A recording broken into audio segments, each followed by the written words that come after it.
Olá, eu aqui de novo, muito bem acompanhada do meu amigo Vitor Gadelha. Oi, Vitor, tudo bom? Oi, tudo bem, Sandrinha? Muito bom estar aqui. O prazer é meu de ter você. O pessoal já sabe que eu sou apaixonada por essa juventude, uma juventude aí que traz energia para a gente, que traz conhecimento, que traz alegria e que eu adoro conviver, né, e aprender com tudo. E o Vitor, gente, eu não sei quem conhece o Vitor, quem acompanha ele nas redes sociais sabe, mas quem não conhece vai ter o prazer agora de conhecer. É um jovem talentosíssimo que o meu trabalho me deu essa oportunidade de conhecer dentro da DASA. Foi uma grata surpresa, foi um presente aí em 2021, né? Que eu ganhei um sobrinho novo, um filho novo, né? Tem idade para ser meu filho.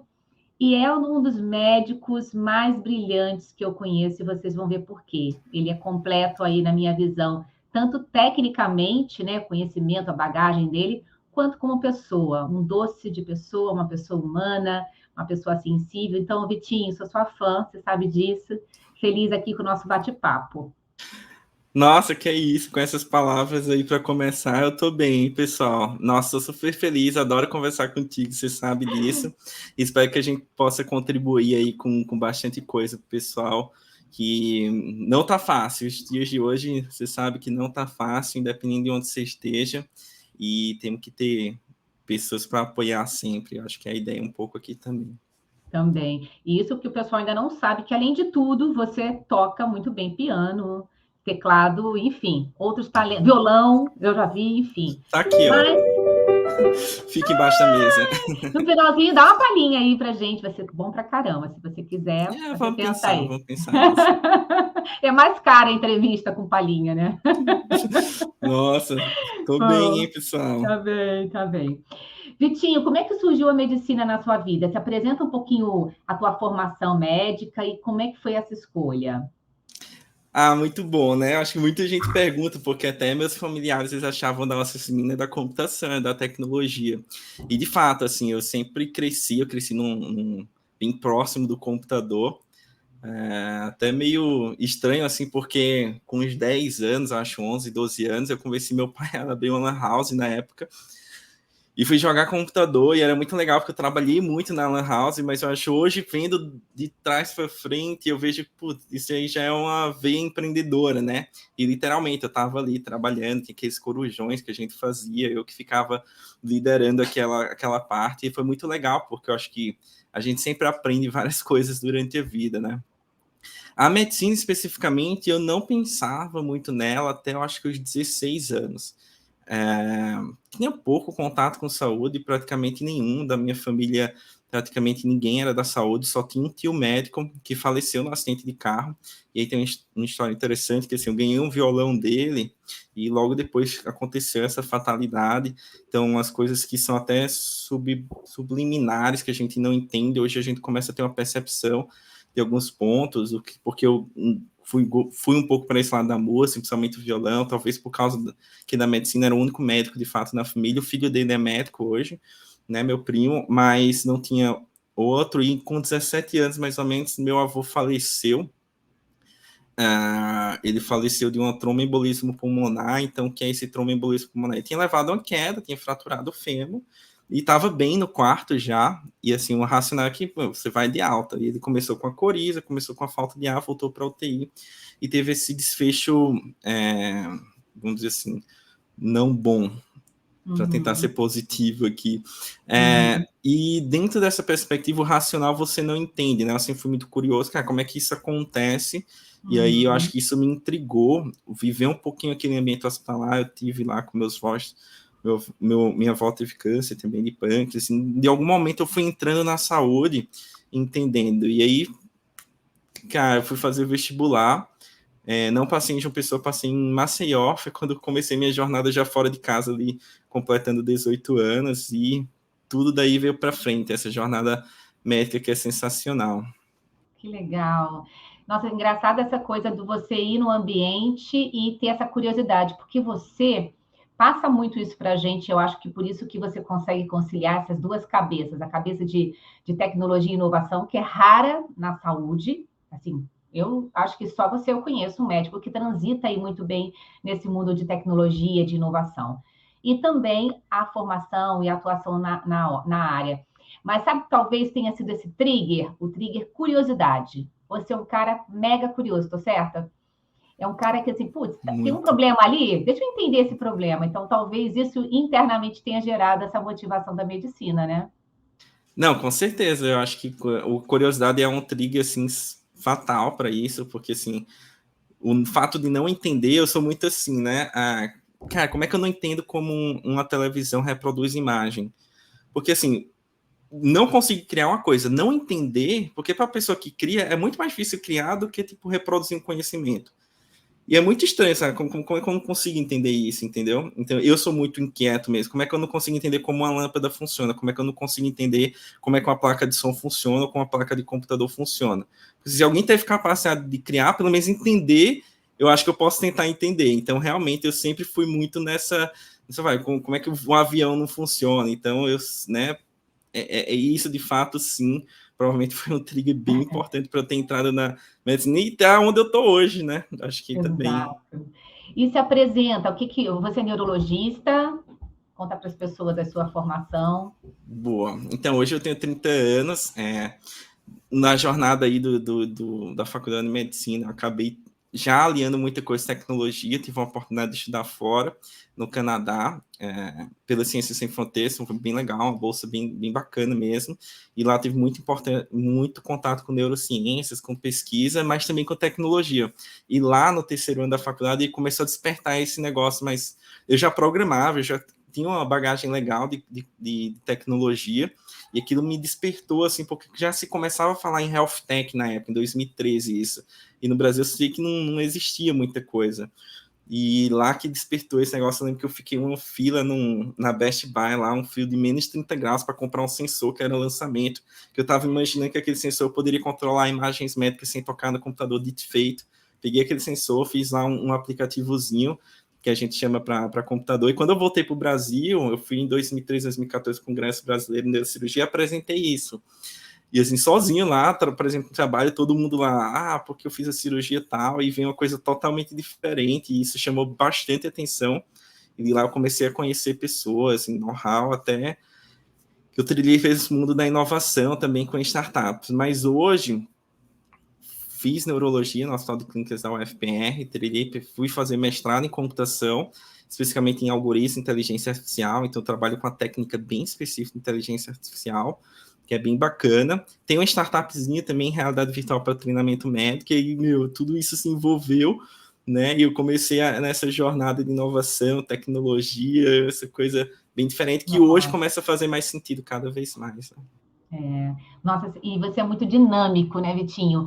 E até pegando aí tua visão, por que que o médico hoje, tradicionalmente, né, você é uma exceção, mosca branca, mas por que que o médico ou profissional de saúde ele é tão distante da tecnologia e a tecnologia entrando tanto aí para alavancar o trabalho na saúde, né? Qual é a tua visão disso tudo? Boa pergunta. Eu vou passar aqui como eu enxergo as coisas, tá?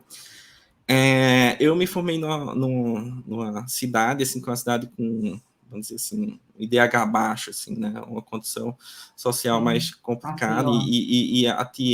em Maceió, e eu atuei nos hospitais ali que eu vi muita coisa que me fez mudar. Então, o processo de construção do Vitor hoje é bagagem, como de todo ser humano, bagagem das coisas que você vivencia durante toda a sua vida, né?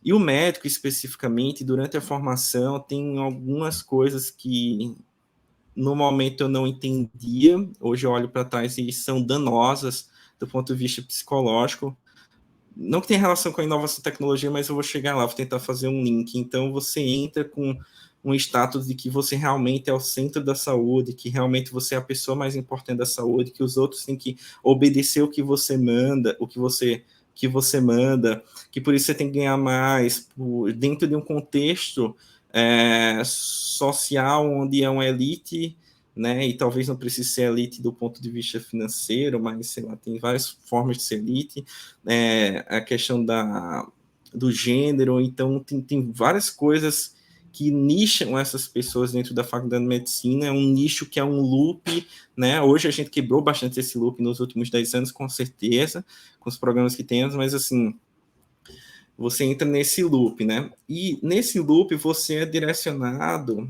principalmente se você não tomar cuidado, a algumas armadilhas, que é o primeiro, o dinheiro. Né? Então, o dinheiro é uma armadilha, nossa, né? Cai fácil, porque quanto mais você trabalha, mais você ganha, e quando você se forma, você entra nesse loop, é aquela corrida dos ratos, né? Que é a famosa corrida dos ratos. Quando você se vê, o plantão médico não sobe o valor durante os últimos 15 anos, não muda nada, quando você vê para você estar mantendo uma qualidade de vida, uma perspectiva de vida que você tinha planejado 500 mais para frente, você vai ter que trabalhar o dobro, e aí você entrou na corrida dos ratos, é bem complicado. Um outro ponto é que, assim, de fato, as pessoas que entram nessa jornada, elas querem mudar, assim, eu acredito muito, eu conheci muita gente boa durante tudo, independente dessa questão dos nichos, né? Então, pessoas realmente estão querendo ajudar. E quando você quer ajudar, principalmente quando você está muito naquele propósito, cara, eu estou fazendo esse negócio aqui, você entra no segundo loop, que é o do trabalho, sem conseguir enxergar outras coisas. Então, você trabalha, você dorme, tem sua vida social e volta para o trabalho, e você não consegue sair para frente e enxergar um horizonte que está ali na tua frente. E aí eu acho que existe uma dificuldade, e a faculdade não te ensina a enxergar esse horizonte. Você também acaba entrando num loop, como eu falei, do trabalho e talvez do dinheiro também, depende de pessoa para pessoa. Você não consegue sair do teu meio para enxergar o horizonte e acaba ficando nisso. Então, acho que tem muito dessa questão de ninguém te mostra o próximo passo, mas agora está mudando. Estamos tentando mostrar o próximo passo, que existe um caminho diferente para todo mundo. Que bom. Mas você acha que os médicos, de uma maneira geral, eles resistem à tecnologia ou eles são a favor da tecnologia? É claro que a sua geração é diferente, mas assim, de uma maneira geral, qual é a tua visão aí, navegando por vários hospitais, vários laboratórios, mercado principalmente, né? Geralmente eu acho que tem a resistência, sim, tá inerente, mas com a percepção, principalmente depois de um caso que ficou bem interessante, assim, acho meio grave, mas depois que mudou toda a pressão digital lá nos Estados Unidos, acho que uns 4, 5 anos atrás, uma médica foi caçada, tipo o CRM do conselho dela, né, uma senhora já que ela não conseguia usar o computador, isso foi danoso, assim, eu acho que fizeram da forma errada, mas tudo bem, a gente tem que entender que a tecnologia ela vem de uma forma muito rápida e como uma avalanche. E as pessoas começam a ter um entendimento agora da tecnologia de não alta densidade. O que é que eu falo? Existe a tecnologia de alta densidade que o médico ele conhece. Ressonância, tomografia, sistemas médicos de uma maneira geral, prontuário eletrônico, que está no dia dele, eles já conhecem o valor, enxergam o valor disso. Salva pessoas, dá diagnósticos. Existe uma tecnologia não de baixa densidade, não aquela coisa assim, aquele grande equipamento, aquela cana de ciência, que você consegue ser menos, ela é menos custosa e você entrega valor em saúde, que é o que a gente tem discutido bastante hoje. E as pessoas estão começando a enxergar essa tecnologia de uma forma até de sustentar o setor. O ponto é que, assim, tá todo mundo entendendo para onde esse negócio vai, é um cenário muito difícil da saúde em todos os contextos, privado e público, não só o Brasil, é mundial, tá? Então, E a gente começa a entender, as pessoas começam a entender que a inovação e a tecnologia é a base para a gente escalar os sistemas, escalar os processos, e é o que vai, de certa forma, sustentar e segurar. E não são os medicamentos muito caros. É tanto que a gente começa a perceber as pessoas vindo atrás. Cara, se eu fizer aquele negócio no prontuário para melhorar meu atendimento, eu ganho eficiência, tal, deixo o paciente. E aí você começa a ver esse retrofeedback. Então, como eu estou aí há 5, 6 anos, mudou muito. Antigamente as pessoas tinham medo, assim, eu achava que não precisava. Hoje, já todo mundo já querendo ir atrás, cara, tem alguma coisa que eu posso fazer? Então, fechou menos a barreira. Dificuldade, implantar ainda na ponta. Então, aí não é só a resistência do médico, existem várias resistências com razão. Uma delas é segurança, segurança acima de tudo dentro da saúde, qualidade de segurança. Então, tem sim os seus motivos, é uma coisa imotivada, mas que se todo mundo estiver alinhado e com o mesmo propósito de fazer, a mesma disposição, aí fica mais difícil de conseguir implantar alguma coisa. Que legal, que legal. E, Vitinho, o que você pode dar um exemplo aqui de uma coisa mais incrível hoje, atualmente, que você está estudando, que você viu em algum lugar fora do Brasil, que conjuga aí a tecnologia e a medicina? O que vocês estão aprontando e trazendo de impacto na vida das pessoas? Olha, essa pergunta é boa, viu? Porque tem coisas aí que alguns grandes centros conseguem fazer. E eu vou tentar ser bem linear, assim, porque para ser entendível também, às vezes é difícil entender o ponto que eu quero chegar. Dentro da saúde, de uma maneira geral, a gente começa a falar de valor, né? Esse valor, cara, o que eu entrego de valor para essa pessoa? E o valor geralmente é para o paciente, né? Para o médico também e para o sistema de saúde como um todo. Quando a gente vai falar de valor, para medir valor, as métricas têm que ser objetivas, ou seja, eu tenho que ser objetivo no que eu quero medir, tá? E uma das coisas mais importantes nessa saúde baseada em valor é o desfecho clínico. Acabou esse negócio, eu fiz uma cirurgia, o paciente foi alto, não fez infecção, o desfecho foi ótimo. Foi ótimo o quê? Né? Se eu fiz uma cirurgia para o paciente voltar a andar, o desfecho clínico é se ele vai voltar a andar. Em um mês, em 3 meses, 6 meses, em 12 meses. Se ele está com dor e eu fiz aquela cirurgia para tratar dor, é para ele tirar a dor. Porque no outro dia ele não vai estar sem dor. E aí, o desfecho clínico é uma variável super importante para a saúde. Não só para sustentar o setor, para a gente fazer essa migração de saúde baseada em valor, que é um novo modelo de remuneração do sistema de saúde como um todo, mas o que vem atrelado a ela é muito interessante, porque antigamente, como médico, eu fazia aquela cirurgia e o sucesso daquela cirurgia estava em detrimento, às vezes, de uma fisioterapia. Mas eu não estava preocupado com a fisioterapia, porque eu já estava sendo remunerado. E aí, quando a gente muda para a saúde baseada em valor, que todo mundo vai receber em cima do desfecho geral do paciente, o médico já começa a se preocupar com o psico, com o físio, e isso já muda uma perspectiva. E isso é inovação. Inovação não só é base tecnológica. Então, isso eu acho uma coisa que está todo mundo pegando. Mas a inovação de base tecnológica, quando ela entra nessas variáveis, e uma que ela mexe muito ao desfecho, o negócio começa a ficar muito interessante. Por quê? Porque se eu fiz, por exemplo, uma prótese de quadril, e o meu objetivo é tirar a dor e fazer essa pessoa andar de volta, hoje com o relógio e com o telefone no bolso eu consigo calcular a velocidade média dessa pessoa. E aí eu consigo fazer uma métrica mensurável de quanto que essa pessoa está andando. Então, no momento ela está andando 0 metros por segundo, no primeiro mês 0,03 metros por segundo, no terceiro mês ela está 1 metro por segundo, ou seja, eu estou fazendo esse ritmo. E eu tenho também algoritmos de reconhecimento de face para dor que eu consigo entender dia a dia. Então, daqui a um tempo, como é que vai ser medido o desfecho? Vai ser aquela Alexa ali em cima da tua mesa, lá na cozinha também, que ela vai estar capturando tua face, vai investigando se você vai ter dor durante todo o dia, vai vendo sua velocidade, sua locomoção, com o celular no bolso, com o relógio, e se você está tendo um problema cardíaco, insuficiência cardíaca, que é outro que a gente mede o valor, eu consigo ver se você não está perdendo saturação, e eu consigo ver quantos passos. Então, você começa a objetivar, e isso é bem interessante, Nossa, e é o meio do caminho. Mas tem mais, viu, Sandrinha? Assim, ó, só para deixar o pessoal doido, isso traz um novo tópico, que é o meio do caminho, isso é onde todo mundo já começa a fazer. Existe um novo tópico que é o Digital Phenotype e o Digital Biomarker. Então, assim, por exemplo, com a óculos de realidade virtual ali, e o óculos de realidade virtual ele capta várias coisas, como postura, para onde você olha, como você interage com os controles. Mas antes disso, o teu próprio celular, né, você está aqui com o celular na mão, o celular ele consegue captar a forma como você treme, a velocidade do teu tremor, né, essa frequência do teu tremor. Ela vê a velocidade como você interage com os botões, como você digita a mensagem, como você clica nos perfis do Facebook, do Instagram. Então, ela entende qual é o tipo de perfil.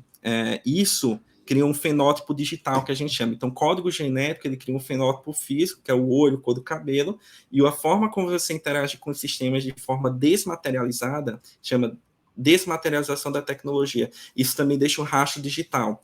E por que é importante? Porque hoje, imagina você 20 anos traqueando isso, né? E você utilizando esses sistemas no dia a dia que todo mundo já utiliza, mas em algum momento, começou um tremor leve na tua mão direita, que é assimétrica, e o teu centro de gravidade está deslocado para trás.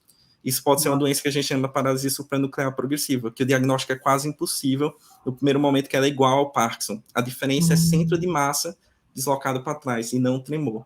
E aí vai acontecer demência. Pô, ela está começando a clicar de forma mais lenta nos botões, uma forma que está fora do range dela, das pessoas com a idade dela, começou a acessar outro tipo de perfil, começou a se deslocar menos na casa. Será que ela não está com depressão ou está com alguma demência? Ela está dormindo com muito ronco, então o microfone pega teu ronco. Cara, o que está acontecendo? Aconteceu alguma obstrução, está tendo algum problema respiratório, está obeso? Ronco interfere na qualidade de vida das pessoas. Então, digital phenotype, digital biomarker, elas vão ser desmaterializadas na tecnologia, e isso vai mudar completamente a medicina. Vai ser aquela criança assistindo vídeo no YouTube que vai estar detectando se ela tem autismo ou não. E a ideia não é dizer se tem autismo ou não, e isso já existe, tá? Esse aí específico já disse. Tipo, não é melhor marcar um neuropediatra? Pô, eu tô vendo um negócio aqui, eu acho que existe um caminho, dá uma checada, ou você tremeu, dá um alerta. Então, esse aí é o futuro, sem dúvida, da saúde, né? Que fantástico, que aula, Vitinho. E isso, o grande benefício é essa prevenção, né? Porque a maioria dos problemas, se você começa a agir antes, você consegue minimamente dar uma estagnada, não é isso? Exatamente, principalmente as doenças genéticas, que é para onde a gente está indo hoje. A gente teve a transição epidemiológica, tá? As pessoas morriam de doenças infecto-contagiosas, hoje elas morrem de doenças crônicas, e a agudização das doenças crônicas, ou seja, você tem uma hipertensão e diabetes, e você acaba tendo desfecho de um AVC. A gente vai passar agora para, já começamos, né, para as doenças genéticas, e aí, provavelmente, o fim da transição epidemiológica é a longevidade, né? Então, assim, o coração, ele fica velho como eu não deixo ele velho. Então, a gente começa a ver as terapias gênicas chegando. Só que a terapia gênica, ela tem uma característica fundamental.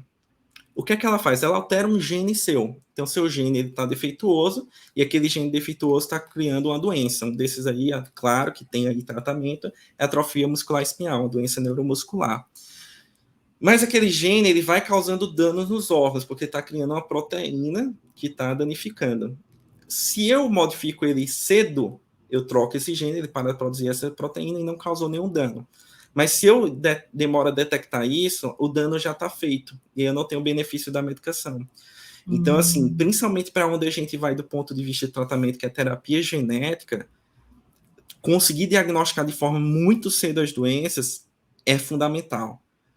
Entendeu? Porque, então, assim, tudo tá ligado. Então, tudo tem que interagir junto aí para as coisas acontecerem. Nossa, que fantástico, que fantástico. É uma aula aqui, adoro. E Vitinho, aí a gente fazendo esse paralelo da evolução da medicina com a tecnologia, mas também olhando o impacto do mundo atual. Então, a gente estava até falando um pouco antes do Covid, do afastamento, do isolamento, as pessoas mais sozinhas. Além disso, os ambientes organizacionais muito estressados, né? Às vezes tóxicos.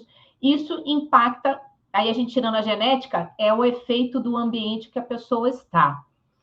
Como é que você também, a medicina também está olhando as doenças atuais, as doenças sociais, eu não sei como é que a gente pode chamar, em conjunto com essa genética pode ser muito pior, né? Ou seja, como é que a gente consegue, é muita variável, né? Como é que a gente consegue separar e ajudar as pessoas também dentro desse contexto que a gente não consegue mudar, que é o comportamento? É muito bom isso daí, né? Porque, de fato, eu acho que a gente entende até aqui na neurociência comportamental mesmo, né? Então, esse assunto não é uma coisa simples, é extremamente complexo. Então, existem vários estudos aí, especialmente acho desde 1930, que ficou mais robusto por causa ali da Segunda Guerra, né? Então, teve a Primeira Guerra, a Segunda Guerra Mundial, ela trouxe muito entendimento da neurociência. E de lá vem algumas teorias que a gente interage até hoje, né? Foi de uma forma muito danosa, catastrófica, mas assim, tentando tirar o que deu ali para ser tirado de positivo que a ciência gerada. Então, vamos tentar usar esse conhecimento para melhorar o ser humano como um todo. Sim, eu acho que houve uma evolução absurda, tremenda, nesse centro que é o paciente hoje, de um aspecto não só doença, mas sair para aquele lado, aquela coisa que está envolvendo, que não é doença ainda, mas pode se tornar uma doença. E é o que você falou, quando é que uma doença ela aparece? E aí, por exemplo, se a gente for para os transtornos mentais, né? psiquiatria mesmo, transtornos mentais. A transtornos mentais, ele tem muito, assim, uma base genética que você tem, mas, assim, ele sozinho, ele não é o suficiente. E aí tem a base genética, tem a base ambiental, onde você está, onde você convive, o que você teve durante a sua vida, e tem um ponto muito importante, são os triggers, né? Então, cara, teve um trigger muito forte, um evento muito marcante, e aí quando você junta esses 3 pontos, você pode desenvolver um transtorno mental, e o entendimento disso está muito claro. E aí, nesse momento que a gente, não só para as doenças orgânicas como mentais, a gente começa a tentar envolver o todo, porque a gente entende que, inclusive, para o valor, a prevenção é o fator mais importante. E dentro da prevenção, ela é tão complexa, ela é tão multivariável, são tantas coisas envolvidas que deixou esse tópico aí super quente e super robusto, né? Como é que o ser humano se comporta e como é que a gente pode trazer ele para um cenário, evitar esses triggers, tá? Então, a geração mostra muito isso, né? Então, acho que as nossas gerações não é porque não acontecia antes, a gente só é mais transparente e tem um pouco mais de liberdade para falar sobre os assuntos. Claro que o ambiente mudou, por causa que a evolução das coisas mudaram, né? São outros comportamentos, mas o cerne, o core do negócio sempre teve em todas as gerações, em todos os ambientes. Então, isso faz o falso entendimento de que é uma geração mentalmente mais frágil. Acho que ela não é mentalmente mais frágil, não é tão pelo menos simples a resposta, sim. É uma geração só que tem mais liberdade, fica mais vulnerável às outras pessoas botar o dedo para poder falar que fulaninho é assim, fulaninho é assado.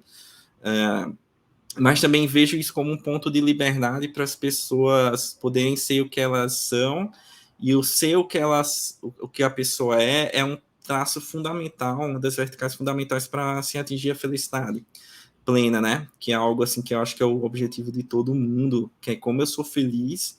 Isso é uma pergunta que a resposta vai ser diferente para cada uma dessas pessoas. Então, saúde mental e tudo que envolve a neurociência comportamental é um negócio sensacional, é um objeto de estudo assim gigantesco, os traços de personalidades que não necessariamente são doenças, é muito interessante estudar. Então, o narcisista, o hebefrênico, tipo, o esquizoide, quer dizer, não é hebefrênico, tem vários traços de personalidade que todos nós temos alguns, assim, de algum ponto ou outro, né?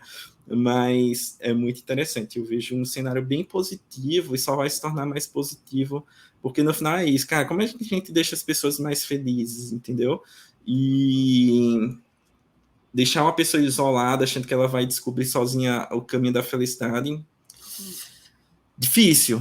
Acho que cada um tem que pegar na mão de cada um ali e tentar mostrar aos outros, principalmente que tem mais experiência. Eu gosto de conversar muito com pessoas que têm mais experiência, que assim, cara, a pessoa já errou aqui, já falou que dinheiro não é isso, babá, como é que eu não caio nessas ciladas, né? E vamos ver o que acontece, mas muito Nossa. bacana. Isso é muito especial, Vitor, assim, a sua visão, os seus comentários. E aí você trouxe um negócio que eu queria cutucar aqui quem está ouvindo a gente, né? Que sim, a medicina está fazendo o papel dela, a tecnologia está fazendo o papel dela. Olha que coisa fantástica, para poder trazer esse diagnóstico precoce, para poder dar aqui algumas alternativas, né, que você falou, para poder segurar um problema, às vezes, genético. Mas e a gente, quanto profissional, pessoa comportamental? A gente está fazendo a nossa parte, né? E, porque a gente fala, às vezes, assim, esse ambiente é ruim, esse líder é horroroso, esse líder é bom. Mas esse líder, esse ambiente, vamos combinar que é CPF, não é CNPJ.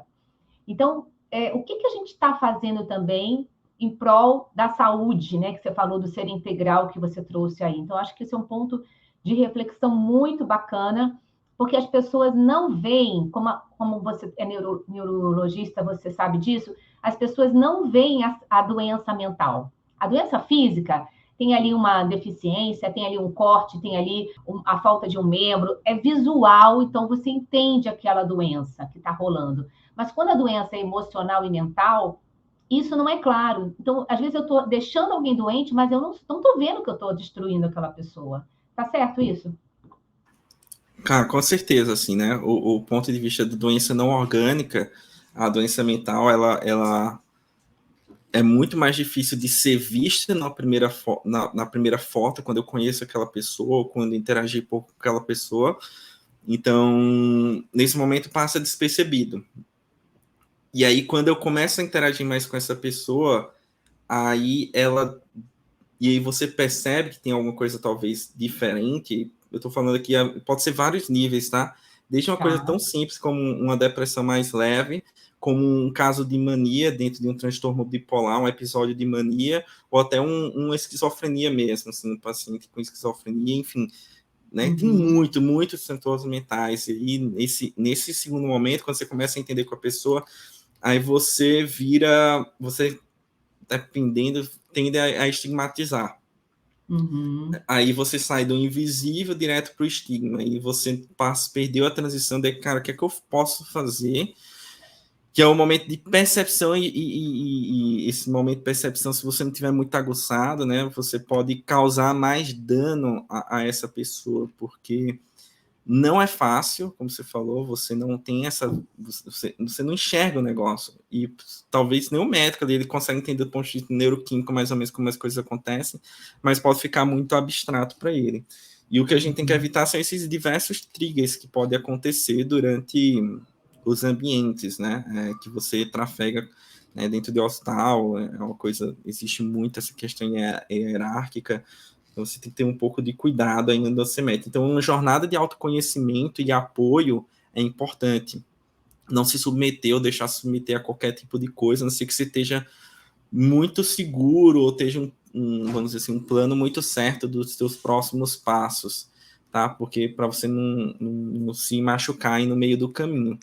E às vezes é uma coisa transitória. Então, quando está transitória, é mais tranquilo. Você consegue, às vezes, se inspirar e ir para frente. Às vezes, é uma coisa mais perene, né? Você tem que ter também um pouco mais de cuidado, porque o pouquinho que faz a coisa acontecer, né? Não espere que uma coisa dessa vai acontecer do dia para a noite.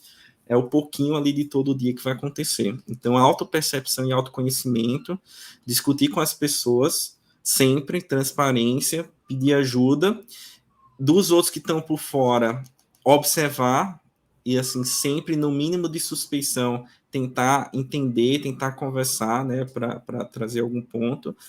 E do geral, do por cima, é tentar entender quais são os pontos aqui de gatilhos que podem estar acontecendo, os pontos estressores, e dar visibilidade para isso, para que seja organizado e arrumado da forma mais rápida possível.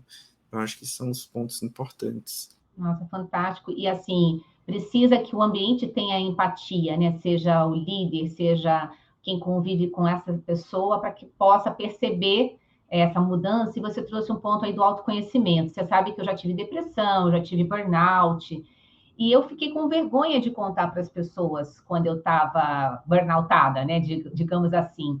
Isso é muito comum no ambiente organizacional. Por que você acha que as pessoas, com a sua visão de médico também, que as pessoas têm muita vergonha ou tentam ocultar os problemas emocionais e mentais, aí no caso, que a gente vê, o que a gente vive? Por que esse comportamento? Qual a sua teoria? Acho que no primeiro momento pode ser, até dentro do processo psicológico e de adoecimento, né? Pode ser negação mesmo, assim. Você entra numa loop de negação, eu não tô, e quando você vê, você tá. E às vezes o você tá, às vezes é outra pessoa que percebe para você. Por isso que tem que ter os coleguinhas aí, porque senão Uhum. você entra nisso, né? E esses casos normais, basicamente a gente tem o transtorno mental com insight e sem insight. O com insight é eu percebo, né? Mas essa percepção pode ser demorada, e o sem insight, ou seja, não tem uma percepção. Isso é extremamente perigoso.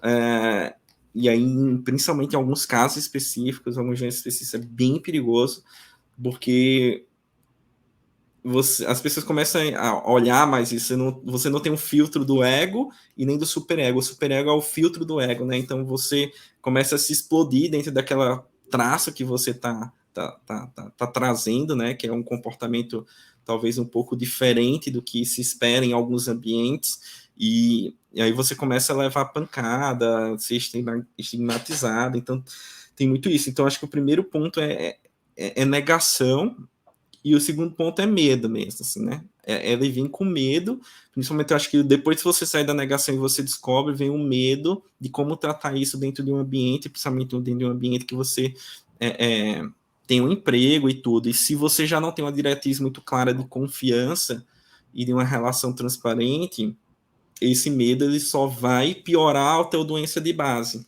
E aí vira um loop sem fim, você tem que ir por meios colaterais para poder chegar até uma tentativa de solução. E se você não está dentro de um cenário como esse, entrando em burnout ou qualquer outra coisa nesse sentido, eu acho que no dia a dia do trabalho, a gente tem que ter uma awareness, ou seja, uma percepção do que está acontecendo, porque talvez não seja com você, mas seja com seu colega do lado, e para entender se é uma camada de liderança que pode acontecer, né, que é comum até assédio, tem muita coisa nesse sentido, né? Se está acontecendo isso, eu estou tendo essa percepção já, não só criticar ou tentar dizer, fulaninho é que faz isso, mas também entender fulaninho ou cicraninho, cara, qual é o porquê ele está fazendo isso, vai na raiz do negócio, percebe aquela pessoa, entenda a pessoa como um todo, até para entender, porque cada pessoa tem um perfil para estar em algum lugar diferente, então é um complexo, é por isso que esse mundo aí de pessoas, né, cultura, cara, é muito complexo, é muito difícil, existe uma sensibilidade tremenda para você perceber essas coisas, porque um dano fatal pode acontecer, como a gente vê os casos, que é o suicídio, né, no caso do transtorno depressivo maior, como a gente chamava antigamente, então assim, é um assunto difícil, Sandra. Estou dando uma percepção aqui, mas também não sou especialista. Não, mas está fantástico. E aí, o que acho que fica aqui a dica, né? Eu acho que a gente pode falar dica, o insight, é que se você está sentindo, né, alguma coisa parecida com a negação, se você está percebendo, ou se alguém está te falando isso, o pedir ajuda, como você falou, é fundamental, né? Porque tem coisa que a gente não vai conseguir lidar sozinho, né, Vitor? Tem coisa que a gente consegue, mas tem coisa que a gente tem que contar com alguém. E isso é fundamental para que a gente possa mais rapidamente buscar ajuda.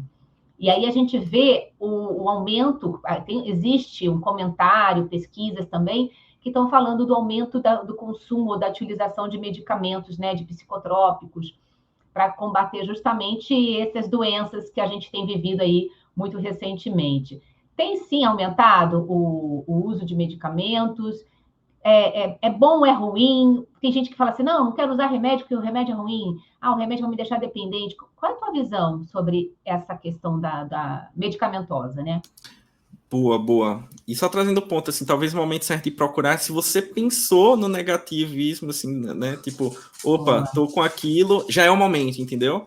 Você pensou, será que aquilo, esse é o momento aí para entender? E eu acho que, do ponto de vista medicamentoso, ele é um suporte, né? Ele é um suporte. A gente tem várias teorias aí da hipótese dopaminética, da esquizofrenia, hipótese serotoninética da depressão, versão 1, versão 2. A gente até acha que entende do ponto de vista neuroquímico, mas aquela medicação faz exatamente aquele deficiência que tem lá e ela não ajuda a maioria das pessoas. Por quê?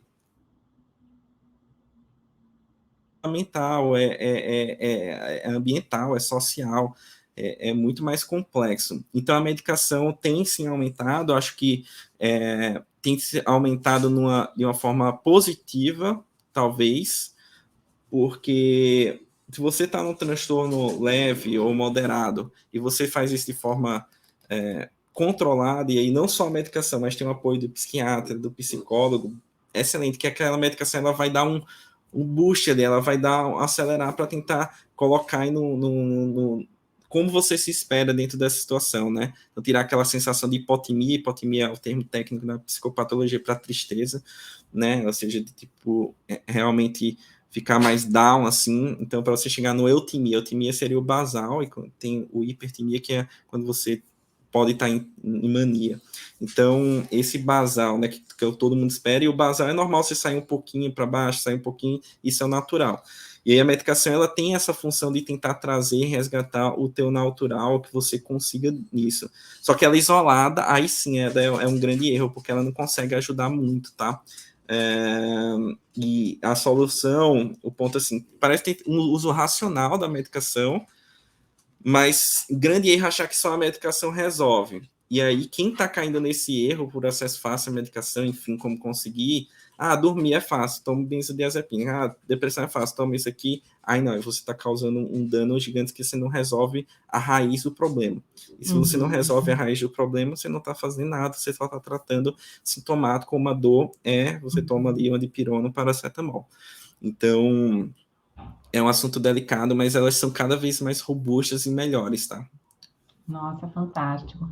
E você acha que aí, voltando na tecnologia também, né? Aí falando de consumo, e aí é o efeito das mídias sociais, elas impactam mais positivamente ou negativamente esse comportamento até que a gente vê das pessoas de quererem um like, se não tem um like, elas ficam chateadas, se não tem gente curtindo, falando, eu não sou amado. Você acha que essa tecnologia, muito mais voltada para o consumo, que não é a tecnologia do health que você trouxe, ela tem aumentado ou piorado esse cenário de saúde?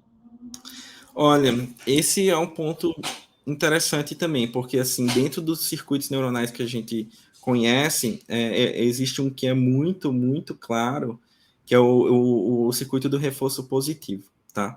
Então, se você tem reforço positivo em tudo que você faz, você aumenta todos os teus níveis aí de atenção, tudo, você se torna você é uma pessoa que o teu programa neurológico, né, a forma que o teu neurológico está programado, ele tá aqui naquele loop, uma certa de hype, né, cara, é só positivo, só positivo.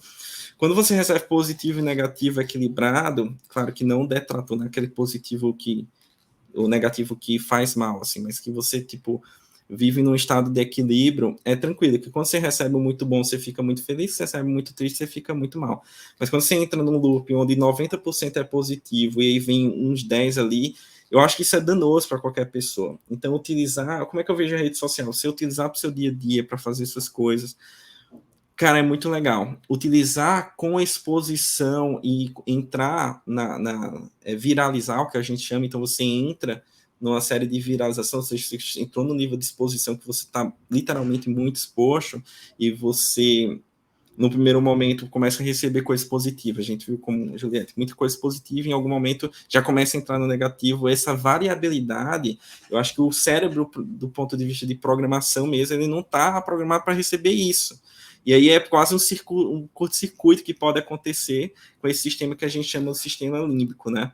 Então, o sistema límbico interage ali com várias áreas do cérebro, está muito relacionada a região que a gente chama do hipocampo, a amígdala, que a amígdala tem 3 regiões da amígdala, a central, a basolateral, e a central está muito relacionada, por exemplo, com os estímulos sensoriais e de emocionais e a tradução desses estímulos para o corpo, que é aquela sudorese, aquela sensação de mal-estar.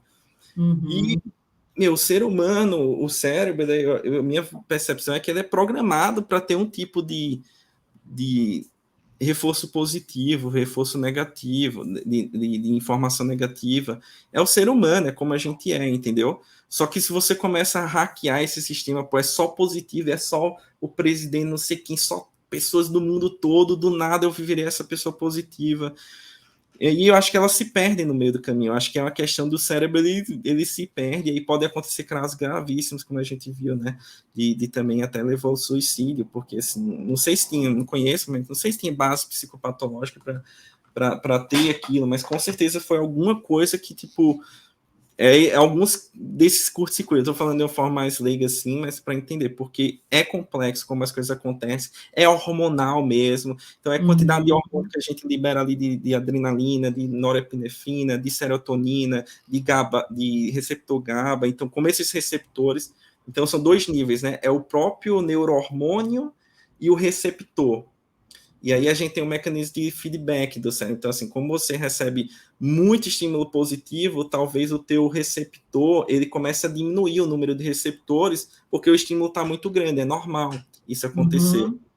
E aí, de um lado para o outro, entra num down muito grande, só que você está com tanto pouco receptor, e o receptor é uma coisa que demora 2, 3, 4 semanas para ser desenvolvido no ser humano, que ele vai lá ser codificado um código genético, e aí o que é que você tem que apelar para você que está com pouco receptor? Você vai dar a substância, que é o neurohormônio, você pode enfiar o neurohormônio naquela pessoa. E aí, que é o externo, né? E aí começa a virar esse loop, entendeu? Esses altos e baixos são muito graves. Ver o mainstream eu acho que é o mais bacana, com alguns altos, menos baixos se possível, mas se você não ver o baixo, você não vai saber o que é o alto nunca. E aí fica grave também. Mas isso é pancada, viu? Complexo. Pancada. Não, e fantástico, acho que você falou com uma linguagem bem, bem bacana para a gente entender, e eu acho que, e é isso também que eu queria passar um pouco de mensagem, que é essa coisa que você falou, tem a tendência, de repente a pessoa já está com uma deficiência do neurohormônio, mas ou geneticamente vai ter alguma doença, mas o ambiente, ele também prejudica, né? Ele também impacta, e aí nesse emocional, esse neurohormônio não tá fluindo, vai piorar. Então, eu acho que essa questão da gente ser um ser do bem, a gente respeitar o outro, né, acima de tudo, vamos falar da ética, eu não preciso amar o outro, todo mundo, mas eu tenho que respeitar o outro. É um papel social que eu tenho que fazer, porque senão eu posso sim prejudicar o outro. Não é só eu estou com um problema e não vou tratar bem o Vitor, não. Eu tenho obrigação de tratar bem o Vitor como um ser, né, como um ser humano, porque senão eu posso impactar sim na saúde dele como alguém impacta na minha, né? Então, eu acho que essa visão falta muito ainda na sociedade, Vitinha. As pessoas acham que só bater fisicamente está agredindo, que só roubar, mas tem muita coisa aqui intangível que está, sim, causando dano no outro e que eu sou responsável. Então, acho que essa consciência, a medicina, ou vocês que são médicos, deviam cada vez mais traduzir. Eu acho que você trouxe uma explicação maravilhosa aqui, mas traduzir para todos o impacto que um ser humano tem no outro, né? Esse poder.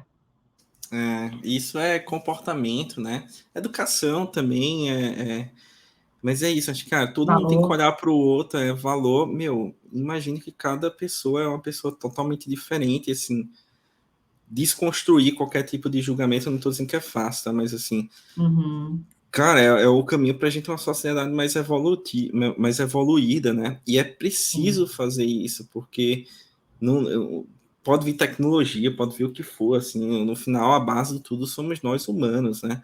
E como fazer isso, como é que a gente tira todas essas questões, eu acho que é contagiando as pessoas. Então, quando as pessoas começam a ver as outras a propagarem essa mensagem de para frente, é como falou, não é, às vezes não é que eu gosto da pessoa, literalmente é moralidade, é ética acima de tudo, e é não causar dano, né? Não causar mais dano, às vezes a gente não conhece as pessoas.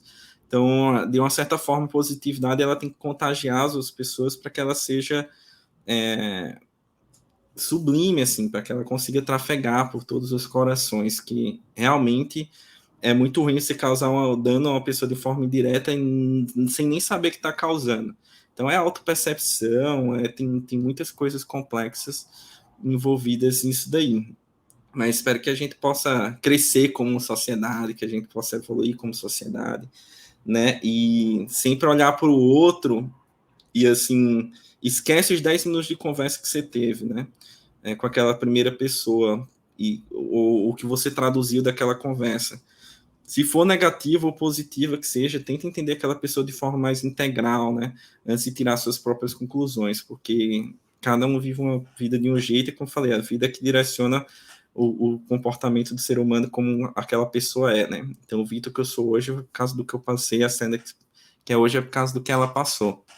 E se você acha que você vai descobrir tudo com a foto de uma pessoa de 5 a 10 minutos, você está muito enganado. Não só pelo que você está enganado, você vai conseguir, porque a outra pessoa vai estar com a máscara na tua frente para ela não passar aquilo que ela não quer passar por não ter intimidade contigo. Então é um negócio muito interessante, a gente poderia passar muito tempo conversando, porque realmente é difícil. A gente vê isso no dia a dia, né? Dói assim.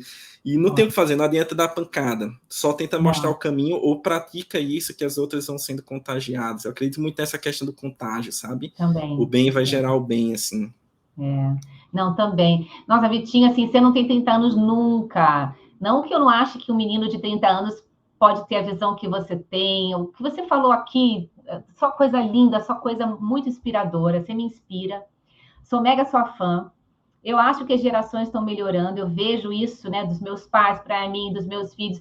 Eu tenho muita fé nessa evolução, né, da humanidade. Então, assim, gratidão. Ficaria aqui mais tempo, mas eu tenho o privilégio de falar com você a hora que eu quero. Eu sou feliz, eu também, né? Viu? Mas quem não tem esse privilégio que eu tenho para falar com o Vitor Gadelha, onde a pessoa encontra? No LinkedIn acho que é mais fácil lá. Então, o LinkedIn, acho que. E no Instagram também, né? Que aí eu respondo também tranquilo. DR Victor Gadelha, né? E no LinkedIn é Victor Gadelha, você vai encontrar fácil também lá. E é isso. Cara, é um cara Obrigadão. que conversa na linguagem do mais velho, do mais novo, do médico, do não médico, do romântico, não romântico, então, assim, da tecnologia. Então, assim, é um cara assim, trilingue, né? A diretora, só para fechar, do MIT, a Clara Piloto, falou que hoje o mais valorizado é o bilíngue, ele não é mais aquele bilíngue que fala 2 idiomas, é a pessoa que navega no digital e no human. E você, com certeza, é bilíngue. E eu sou muito sua fã, de verdade. Que legal, obrigado, Sandra. Eu também sou, então não posso não estar falando aqui que você sabe. E eu acho que é isso, né? Competências e soft skills vão mudar muito, a gente precisa muito disso. Flexibilidade cognitiva, né? Esse negócio, é Lula, é Bolsonaro, cara, para tudo, entende porque a pessoa, assim, o ápice do negócio, assim, dependendo da sua posição política, eu estou trazendo política, claro aí, né, que está no nosso dia a dia. Você tem lá a sua percepção, a outra pessoa tem uma outra percepção diferente e vota na pessoa diferente. Cara, o auge que você atingiu da tua soft skill é no momento que você aceitar aquilo, e não aceitar só falar, mas você aceitar de coração a percepção daquela pessoa. Ela está com aquela posição por algum motivo, e isso é a flexibilidade cognitiva no seu ápice. Esse tipo de comportamento gera boas atividades e ações dentro de um meio corporativo, qualquer meio que você esteja, né? Familiar, corporativo, em relacionamento. Então, acho que a flexibilidade cognitiva é um dos pontos aí difíceis de atingir, não é fácil, mas é como mesmo o outro te recrutando, eu aceito retrucando, eu aceito o retrucamento do outro de coração, que é diferente falar assim que não é de coração. Eu vou dizer, não é fácil, mas se a gente treinar, isso treina, tá? Eu acho que dá para treinar. Se a gente treina isso, a gente vai ter um caminho mais legal para todos nós aí.